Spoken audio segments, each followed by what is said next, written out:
This is London Real. I am Brian Rose. My guest today is Zuby, the musician, author, entrepreneur, and public speaker. You are the host of Real Talk with Zuby, where you've interviewed high-profile guests like Elon Musk and Andrew Tate, amassing 2 million followers and 50 million views. You're known for your honest and inspiring perspective and promote responsibility, resilience, and positivity. You've appeared on The Joe Rogan Experience, Tucker Carlson, and The Candace Owens Show. As an independent artist, you've released 6 albums, performed over 100 gigs in 10 countries, and shared the stage with industry giants like Tech9, Akala, and The Far Side. You're also a successful author, having published 2 books, Strong Advice, Zuby's Guide to Fitness for Everybody, and the children's book, The Candy Calamity. You've said that in order to build a better world, we need to have tough conversations and be open to other people's ideas. Ultimately, you believe freedom, discipline, and critical thinking are the keys to success, and real strength comes from self-mastery and speaking the truth. Zuby, welcome to London Real in Dubai. Thank you for the intro, Brian. Happy to be here. Great to have you. I think you first hit my radar in 2019 when I saw a video of you that I think lots of people saw, of you doing a deadlift. It wasn't a small deadlift, it was like 280 kgs, identifying as a woman and thereby breaking the world record. And that's the first time I ever saw you. And I was like, who the hell is this guy? And I'm just wondering, what's a dude with a computer science degree from Oxford doing that for? Sure. Well, I wish it was 280. The video was actually 230. Okay. Although my personal best at the time was 275. And look, in the mid-2010s is really when I started to notice the Western world in particular shifting into a strange direction. It was in the very early stages of the mainstreaming of what people now refer to as wokeness. At the time, some people were calling it cultural Marxism. A lot of people were calling it the social justice movement. You were hearing about SJW, social justice warriors. I never hear that term anymore now.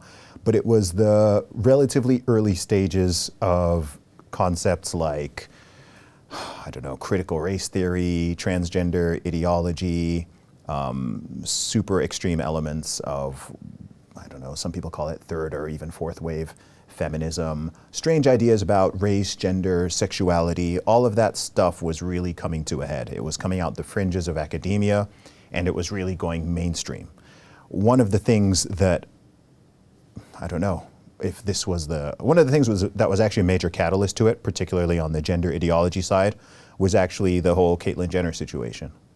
So I think that was 2015 when Caitlyn Jenner won Woman of the Year after being a woman for less than a year.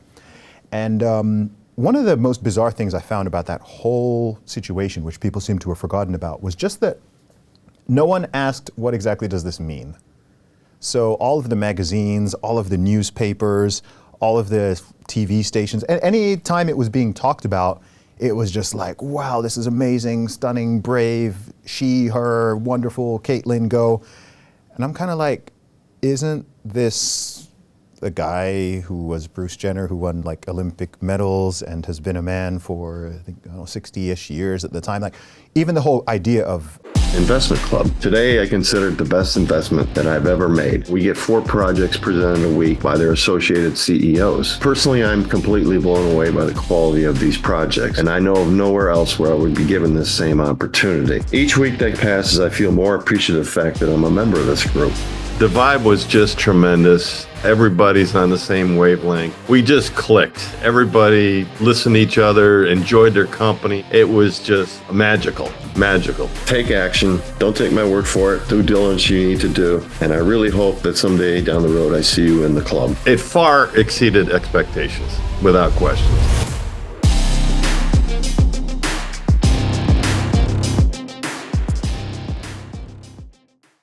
I identify as a woman. Like, what does that mean? It was like everyone just either tacitly accepted it or celebrated it or just shut up and didn't ask any questions because they didn't want to be called a bigot. Going a little beyond that into, later 2015, 2016 is when I started noticing the situation happening in sports. So there was an MMA fighter, Fallon Fox, who had previously competed in the male category, who was then identifying as a woman and competing in MMA and causing some serious damage to some women. There were stories happening in the world of athletics and weightlifting, all of these different sports. I started to just notice this stuff happening early, and that's just one side of it.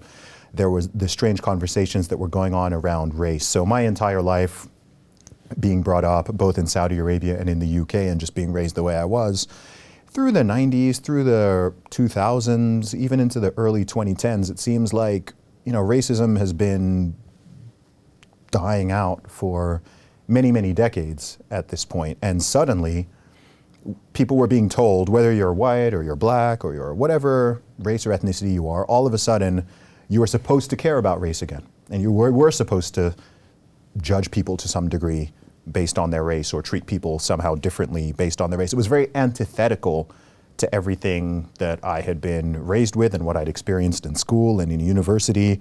And again, this wasn't just coming from some weird fringe. These notions were being promoted in universities in particular, but also it was seeping into schools. It was seeping into the media discourse. It was starting to be pushed by companies, corporations, governments were starting to promote identity politics in all sorts of ways. Similarly, when I was a kid or when I was a teen, you'd hear about the LGB movement, and then it became LGBT, and then it became LGBTQ, and then it became LGBTQI, and then they kept adding more and more letters. And again, for the past few decades, the notion had been, look, some people are gay, some people are same-sex attracted. They shouldn't be mistreated. They shouldn't be discriminated against. They shouldn't be bullied or gay bashed or whatever it is. It's like, yeah, cool. Like I'm on board with that, right? I'm not on board with persecuting or discriminating against people. But then it got pushed further than that. It went beyond the whole gay marriage debate, which I think was mostly settled in the West by around the mid-2010s. And then it had just sort of, the train went past the station, and it just started being, men can become women, women can be men, people can make up their own pronouns. In fact, there aren't just two genders anymore now, there's infinite. It just started getting really weird, and I started noticing all this and speaking about it to people, mainly in private, just everyday conversations with friends and family and stuff. And then it just got to a point, particularly, it kept increasing, 2017, 2018, and it got to a point where I realized that, okay, this is not just, there's something weird going on here, and it's strange that not a lot of people are pushing back against this, because some of these ideas are nonsensical and are actually dangerous, because you are asking and demanding people to even go as far as suspending reality and outright lying about something as essential as basic human biology. And this is going to have very severe consequences. So in late 2018, I just started to speak up a little bit more on my platforms, particularly on Twitter. So I've been on Twitter since, now X.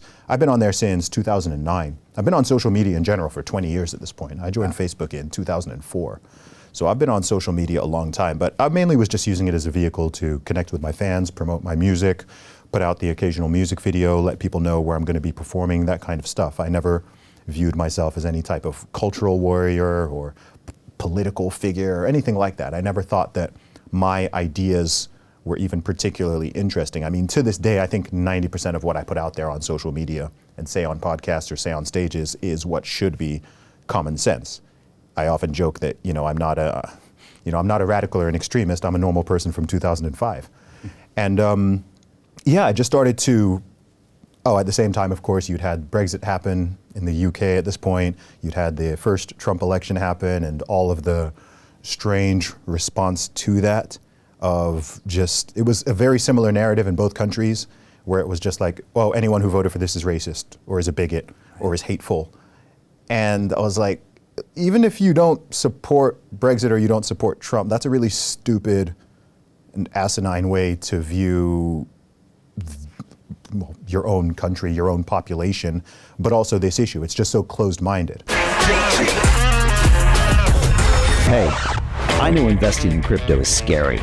It takes a real leap of faith because there are so many scams, rug pulls, and bad actors out there. It's a dangerous business, which is why 95% of people lose all their money. Well, that's why I created the London Real Investment Club, so you can access the hottest deals on the planet and use the crypto bull market to create the generational wealth that you deserve. Join my team of over 100 people from around the world that are making millions of dollars behind the scenes investing in blockchain, AI, Web3 games, DeFi, Bitcoin, and more. Don't miss out. Click the link below to book a call with one of my team now. But hurry, this bull market will end soon. I know investing crypto can be scary. That's why you gotta join the investment club. Pull the trigger. Let's do this.